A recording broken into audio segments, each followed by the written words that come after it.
Well, it's a point of interest, really. And in this case, I'm thinking when I painted this on location, that my focal point was going to be these trees here, or they're called red alders, and also willows. So I'm going to have the focal point in here, and see what I'm doing. I'm kind of scraping because this paint is wet, so I'm kind of scraping the excess.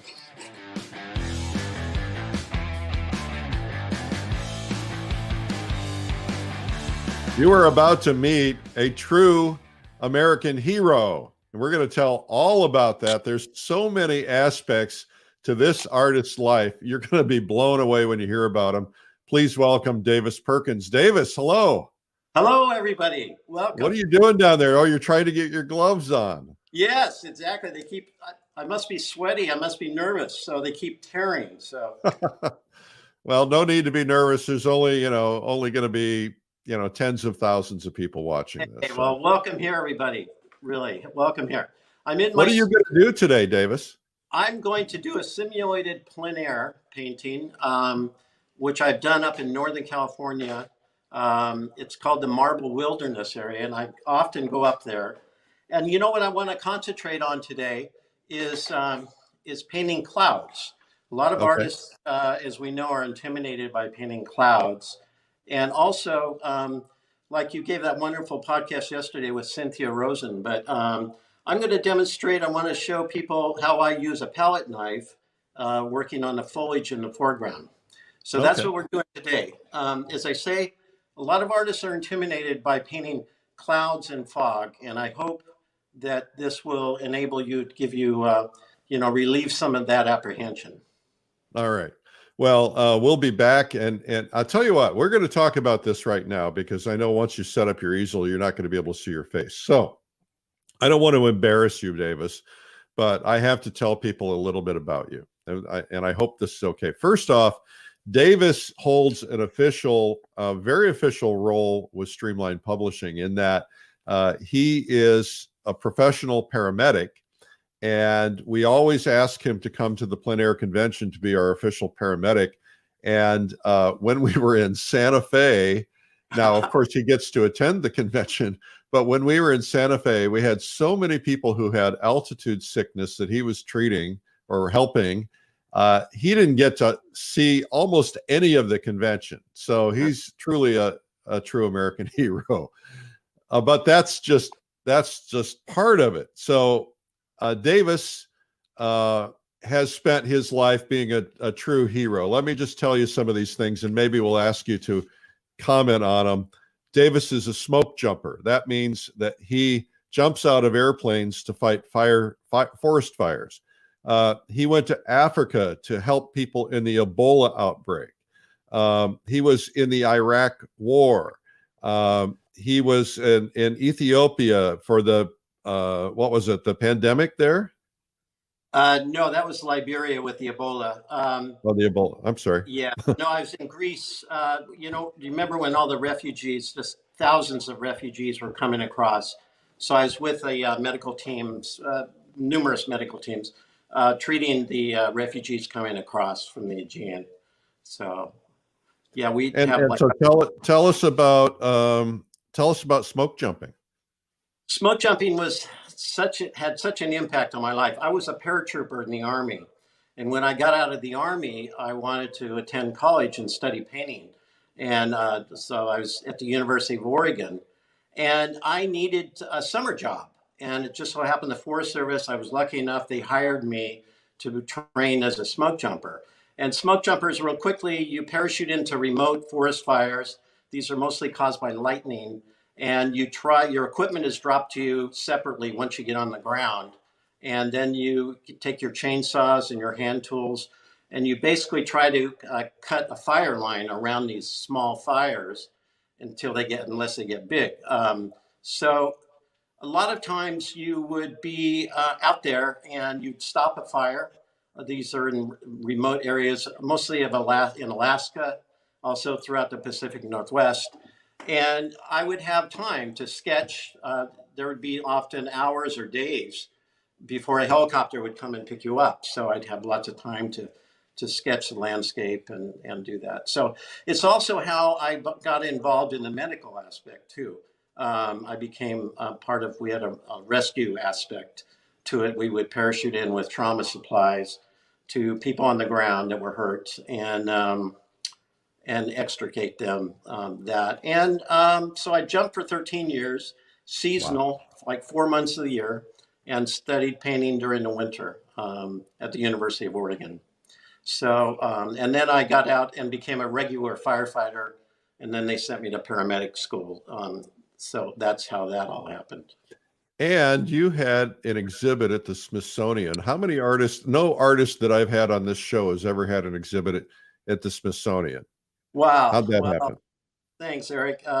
Yeah, it was a really, to be honest, it was a lucky break. One of my professors at the University of Oregon was a former colonel in the Air Force, a pilot during World War II. And he said, Davis, you're parachuting into forest fires in the middle of nowhere. I want you to paint it, and it's going to be a graduating thesis. So, as I say, I would sketch on my off time when I was jumping. And when I graduated, I had all this body of work. And so I went, what the heck am I doing with this? So I just applied. And, you know, as I tell people, it wasn't that I was a great painter. This is back in the early 80s. And it was more, I think, the novelty of somebody that's actually was a smoke jumper and actually painted it seriously. So you can see some of these early ones on my website. You can see it says All smoke right. jumping. We'll tell people what that is in a minute. Okay, Yeah. Davis. Well, you were a true American hero, and so we're excited about your demo today. Can you All hear right. me? So I know we're not going to be able to see you. We're going to be able to see your palette, or not your palette, but your painting.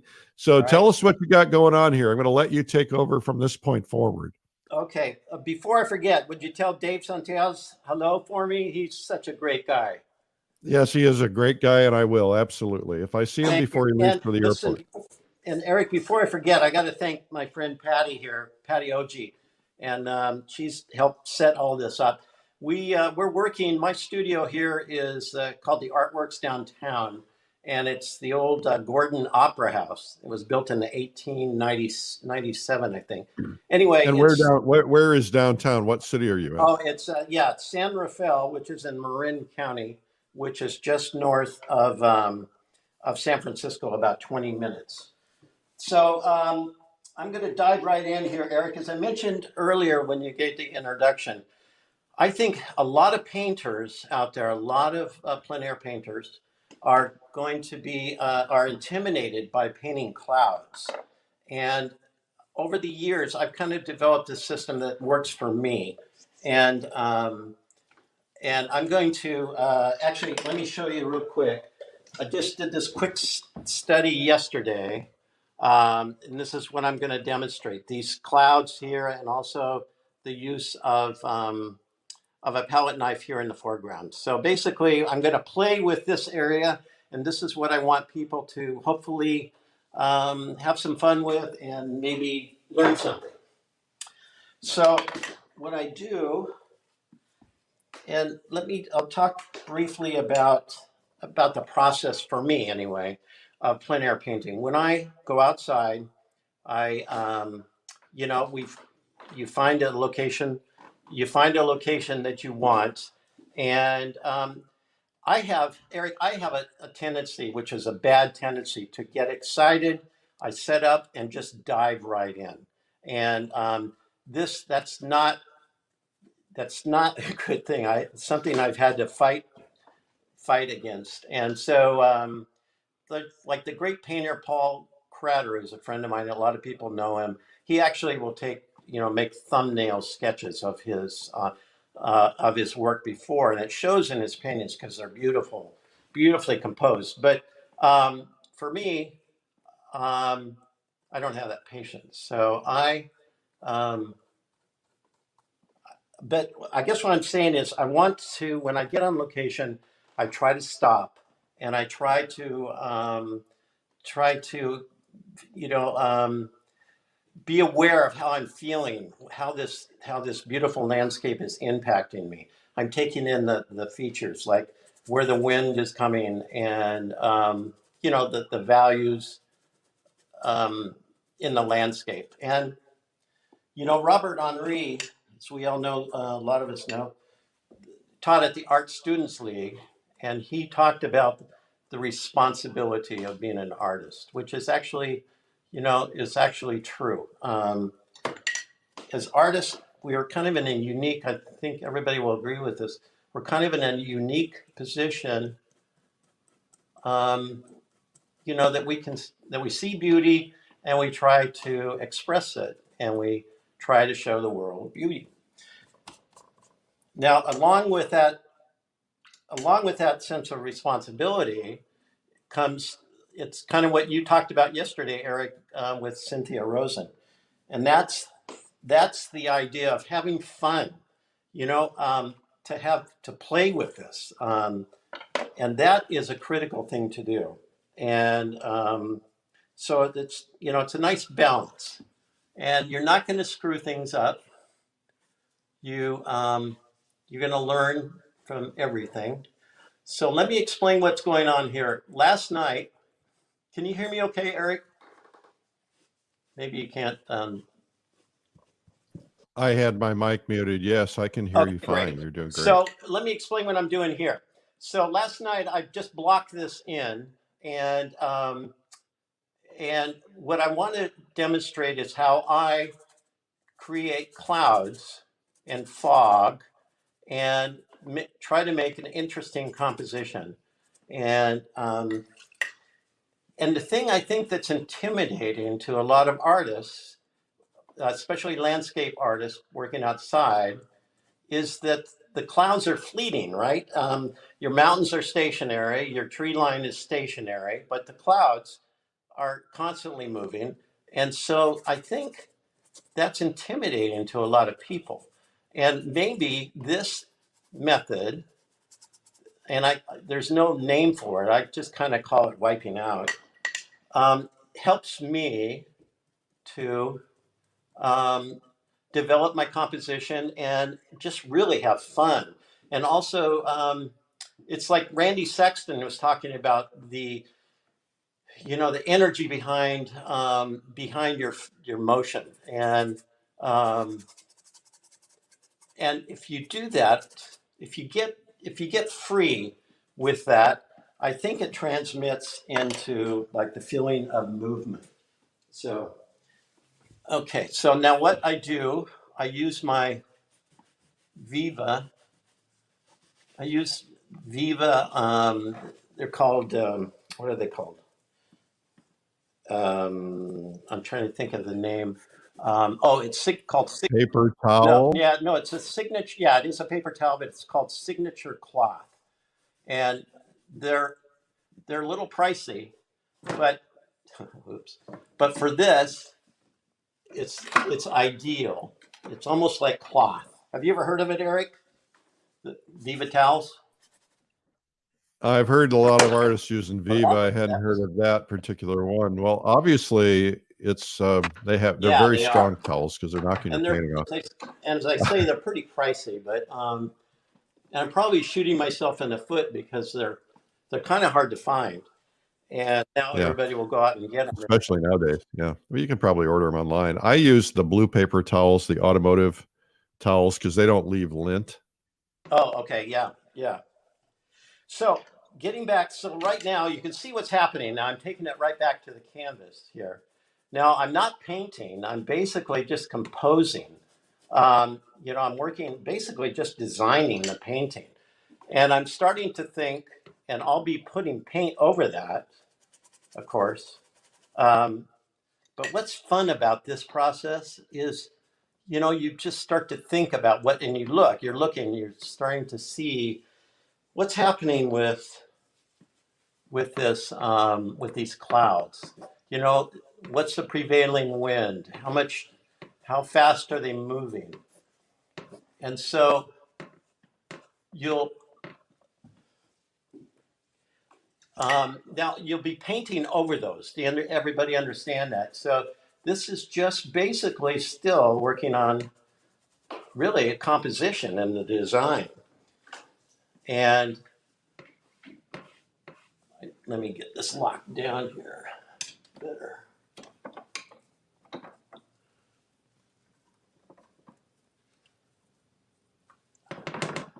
I'm not sure why that's not locking down. Oh, I know what it is. Yeah, we're screwed. Okay, excuse me for a second here. While I kind of had to jury rig this panel. Hopefully this will work. Okay, so let me get another panel, and then I want to start talking about a couple other things. So you're taking some of this. Now, don't forget, you're going to be painting, or I'm going to be painting over this. And you're going to, and I'll talk about how this, the clouds, the color relationships in regards to the overhead clouds, and also the snow underneath. Now, speaking of snow, in my notes here, I got to tell you, where are we speaking of snow? Yeah, for those of you that work out in the snow, I highly recommend that new article that's just out by Kathleen Dunphy, who's a wonderful painter, as we all know, many of us know. She wrote a book called Snow Day, or wrote a article on Snow Day, and it's in the New Artist magazine. But she talks about the pitfalls of painting in the snow, and she has this wonderful equipment list. And yeah, besides being really a very fine person, she is a master, as you know, Eric. She's the master of the limited palette. In fact, she has an article in your magazine in Plein Air, this issue. There is no other magazine. You realize Yeah, that, you know, I hated to bring up the Artist magazine, but that's all right. They need all the help they can get. okay, all right, yeah, but Just anyway, kidding. Couldn't resist. she's kind of on my. It's taking a workshop from her is on my bucket list. So, yeah. So you can see what's happening here, right? So I'm just having fun. I'm just having fun with it. And as my friend, a lot of you know her, Carol Peak. Patty here knows Carol really well. Wonderful painter and a wonderful teacher. She talks about that wiping out is underrated. And you know what? It's really true. If you get out and you start to work on a piece and you go, this is not working. So we often we'll start to wipe it out. And as you wipe it out, something happens. I call it kind of like a happy accident, really. It really is. And that's one of the joys of painting, like I say, clouds and fog, and is when you start to wipe out, often you'll get a shape that you like, and you can emphasize that. And so, okay. So anyway, I talked about snow and Kathleen Dunphy. So be sure to look at that. Let's talk now. And again, I'll be painting over this if we have time. But you can kind of see what's happening here, and you're looking at your landscape. You're enjoying these clouds they're going from north to south in this case. And so let me talk quickly about, before we get into this, let's talk about focal point. And focal point, we all know, is well, it's a point of interest, really. And in this case, I'm thinking when I painted this on location, that my focal point was going to be these trees here, or they're called red alders, and also willows. So I'm going to have the focal point in here, and see what I'm doing. I'm kind of scraping because this paint is wet, so I'm kind of scraping the excess. And is that so that you don't have to deal with it when you're laying paint over it? Exactly, right. So you can see kind of what I'm doing there. So why not just leave it blank? Why not just leave it blank and not put any, if you know you're going to paint there, why not not paint Oh, behind well, that? because I think that interrupts the fluid, your expression of, like, say, these clouds. You don't know how far you want to, if you want to drop them down. So next, Eric, what you can do is this, and it's basically the same kind of thing. So as I mentioned, these red, we'll call the red alders, and they turn these beautiful colors up in Northern California. So see what I'm doing here, the same kind of sequence, just to kind of prepare my surface. So I'm looking over at my plein air piece. So you're just blending right now. You don't have anything on your brush. No, exactly. Yeah. I'm just wiping it. Once again, I'm just wiping it out. And so, like I said, just kind of cleaning, preparing the surface for Oh, me. did you put some terps or something on your brush Yeah, to I use Gamsol, like a lot of okay. us use. I love Gamlin products. It's a wonderful company. And so you can see what I'm doing here.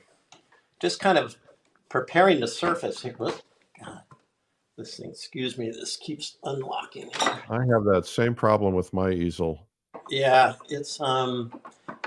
I kind of had to jerry rig it because it doesn't take this size panel when you're standing. It Yeah, takes it when you're sitting.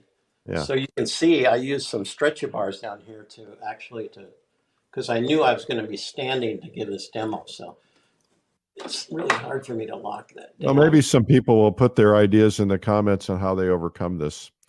Yeah, I'm always open to ideas. And, you know, okay. Boy, let me get some of this in these towels. Okay, so actually, so as I mentioned, the focal point will be here. How am I doing for time, Eric? We're probably about 15, 16 Okay, minutes.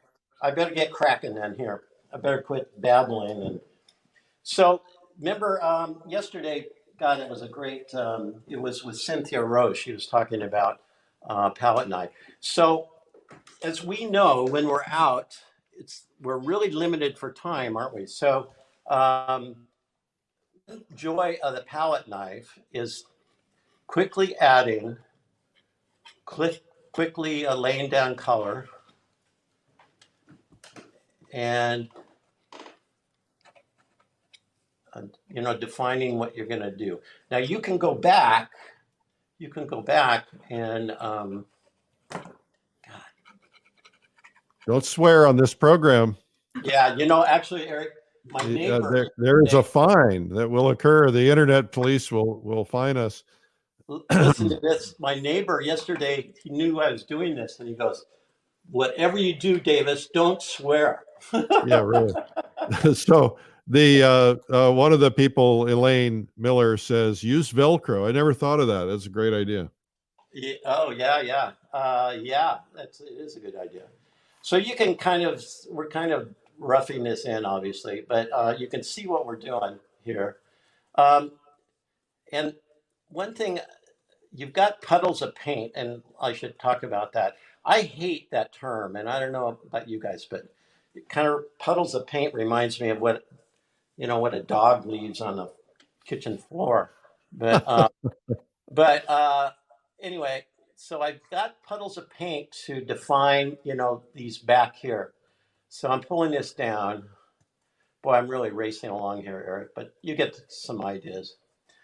So now, back to the focal point. So there's different ways, as you guys know, there's different ways to define your focal point. And one, you could use the intensity of your color, like this leading edge here will use the intensity of the color. Also, you can use the terrain itself, and that's why I kind of hold off before I get too far into the clouds, because you can use this line to define the focal point. And also, let me get some, I did this yesterday, just, and I'll use like the highlight in the snow and maybe some brush in here, but you can see what I'm talking about. You've got here, and then you've got your color here. Like little So, arrows. yeah, Yeah, well said. Exactly. You know, I'm in my zone here. Um, speaking of that, last week I was at my dentist and he was putting in a crown. He's a great guy, good friend. And he was putting in a crown for me. And he was like in my mouth, working away, really quiet. And then he backs off and he goes, Davis, I'm in my zone. And I say, you go, doc, you go. You're in my, you're in my mouth there. You want them to be in the zone. Exactly, exactly, yeah. Okay, so you guys kind of get the idea. I wish I had more, obviously more time. We all do. But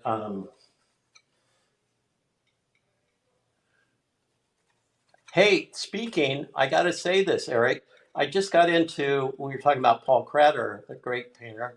Paul and I are both in this CAC show that just came out. It's called Welcome to California. And actually, I'll show you the little plein air I did that got in. But shout out to you, sir, for getting that Wendell Wendt or William Wendt and Julia Wendt award. Thank you. Yeah, Yeah, I'm pretty.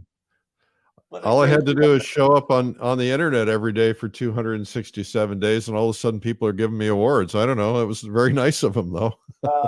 listen, you've done a lot for this whole community, Eric. So, in all seriousness, you deserve. When I heard that, I went, "You bet, you bet, absolutely." Okay, so getting back, let's see what I'm moving here. Um, okay, another thing about, and Cynthia Rose yesterday kind of touched on it, and she was right on.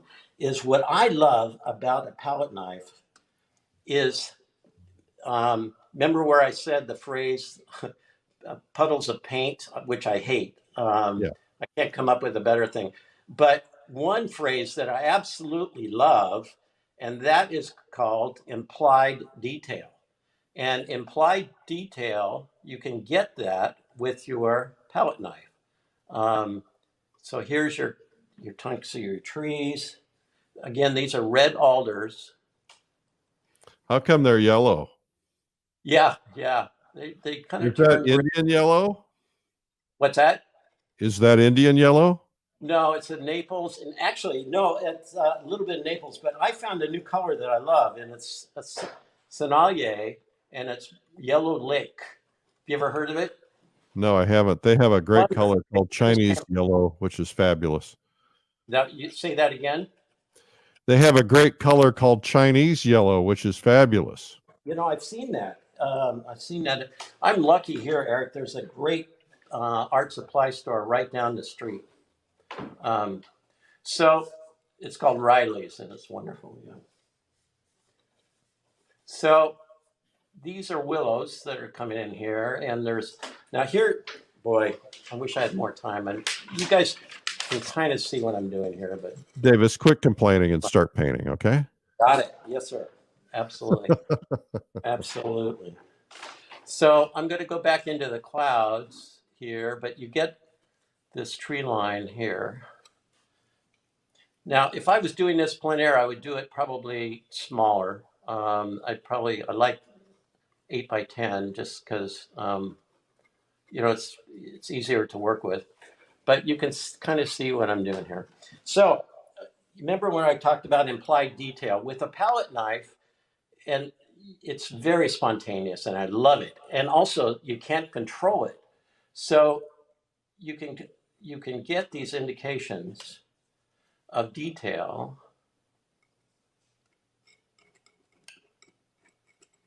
And if you don't like it, you can kind of scrape them off. So again, focal point is kind of here. I'm going to get back into those clouds a little bit here too in just a second.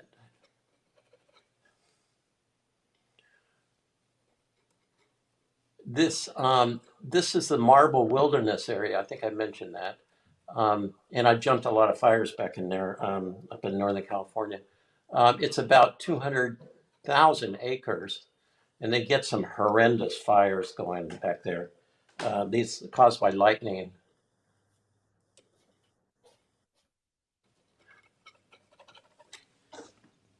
Okay.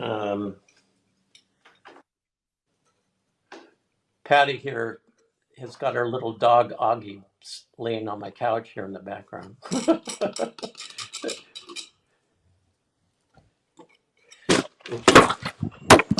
Oh. All right, we're going to need a paramedic for Davis. Patty, bless your heart, Patty. Note to self: don't bump into camera. Got it. Okay. So you're so used to stepping back to take a look. Yeah, actually, Eric, thanks for saying that. That's exactly right. You guys know about that when you're out painting is you've got to keep stepping back from it. And that I certainly can't because we got this tripod set up with a camera. So let me talk about briefly. So you've got your clouds going, a kind of an interesting pattern maybe going on here, feeling of some motion, a little bit of motion. So you want to be thinking about reflected light coming Your off camera of, just went dark. Oh, we lost it. Just touch on the screen. I think it just, there you go. you still with me, Eric? I can hear your audio. There we go. Yeah, we got you. Okay, So yeah. what color are you putting? You're putting, it looks like a cool white in there. Yeah, exactly. Yeah. And a little bit of radiant magenta. Yeah, just quickly. Now, so again, I'm going to just kind of start to lay some colors down.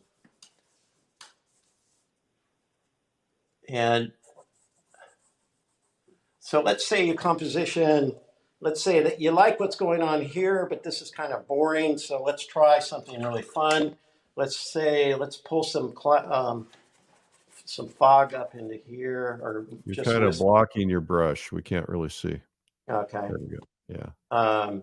So the same kind of thing to make it interesting. I think I like. So you're dipping into your Gamsol and wetting it, and then you're going to wipe it out. Exactly. Yep. We need the song "Wipe Out." Hey, wipe out. Isn't that the Ventures, right? Yep. Yeah. Yeah, Eric. Boy, that dates us, huh? Well, if you can't date yourself, who can you date, right? What's that? I said, if you can't date yourself, who can you date? You really. Thanks. Patty's holding behind me here, holding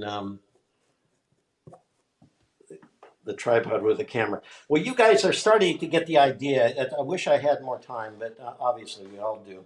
But let's play with a little more color in here. It might be a little too much if we pull in some color. What did you say the name of that yellow is? The yellow is Sennelier. It's Yellow Lake. Yellow Lake. Okay, that was one of the questions. Yeah. It's a little on the pricey side, I saw, but I love it. So what I'm trying to do here, I want to kind of leave, I talked about edges, and you want to, God, those trees are way too bold. You want to use maybe the edge to define that hillside a bit. Without being the value too high. Okay, let me switch to a brush because I want to, it's a little too. How's my time, Eric? Oh, well, you got about 5 minutes. Damn. Darn. Sorry. Darn. He swore, I'm sorry, the internet police are coming in. Darn. That was so funny, So if that's your focal point. Yes. And then you've got the trees on the other side. Are those also intended to be focal point, or is that a secondary focal point? Really good question. And it's going to be, you want your focal point you want to define it, but you don't want to make it so intense that your eye doesn't move over the rest of the canvas, obviously. So, they're still going to be intense because they're the same trees, but you can just define it. And also I talked about line. Remember, And so you can define it. Let me try this. You can define it a bit with your color. So let's define that just for a real quick So demonstration. carving into it. Yep, exactly. And so that will help. That line will help with that. And so these can be a little more obscure, but it's just a little trick. So focal point, sharpest edge, brightest chroma, Right? And, brightest bright, lightest light, and darkest all, dark, right. all together. Right. And also don't forget using the terrain, if possible, use the terrain Point for to it. for to define it too. So you can use those three tools. So again, if we have more time, I get back into coloring. Now remember, I told you I hated that term puddles of paint, but here let's try this. I'll bring this down to define these a little bit more, maybe. And remember, I just talked about the terrain for helping with a focal point. So, just to make it a little more interesting, and I don't like what's going on there.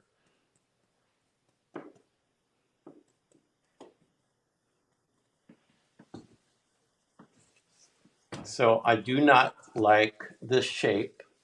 So I'm going to start to play with that again. And remember when I said kind of happy accidents, really. So you're just having fun with it. And when you're wiping it down, it creates a shape that, now I'm talking about clouds here, of course. It creates a shape that suddenly you go, hey, I like that. So I'm going to make you stop. okay. I want you to come back on camera, and then I want you to give us a studio tour. Oh, okay. Okay. All right. I know you weren't prepared for that. I wasn't actually. I actually did try to clean up, though, just to impress you guys. Oh, well, that's nice. All right. Terrific. So why don't you just show us around real quickly? It's nice you have a photographer. There's beautiful paintings up there. Yeah. By the way, this is, can I show you? So I was talking about palette knife. Can you see this, Eric? Yeah. This tree line, this is the Scott Valley, which is the same area where this painting is. So this is all done with a palette knife. These are willows and these are cotton, these big cottonwoods. And the same, I was talking about this system with the clouds. It's the same, you can use the same system on, a large painting. And while Patty's got that camera here, I wanted to talk quickly about the ability to move. This is a little painting I did. I was painting a barn just to the right here. And, it just wasn't clicking. And we all know how that goes. You're out there and it doesn't work. So a nap was sounding really good. And I was thinking about wrapping it up. And I turned to my left, looking west, and these beautiful clouds came down. And I went, oh, man. So I did this like in an hour or so, and this is the same area, the Quartz Valley.